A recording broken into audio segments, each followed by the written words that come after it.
got yourself a brand new Kia Syros.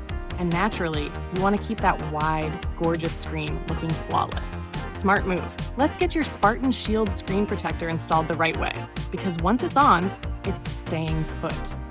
First, grab the alcohol wipe and give the screen a proper cleanse.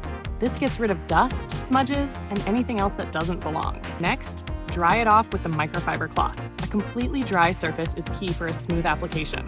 No streaks, no moisture, just perfection.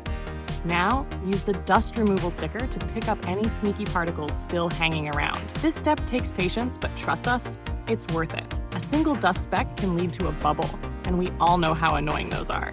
All right, time to focus. Peel off the Step 1 sticker to expose the adhesive side. The Kia Syros has an ultra-wide screen, so take a moment to carefully align the protector before pressing it down. You'll want to make sure it's centered and even, because once it's in place, adjusting it isn't an option. Now, press down gently from the center, letting the protector settle naturally. Use your fingers or the squeegee to smooth it out, pushing any air bubbles toward the edges. Finally, peel off the Step 2 sticker to reveal a perfectly clear, scratch-resistant finish. And just like that, your Kia Syros screen is now protected, clean, smooth, and ready for the road ahead.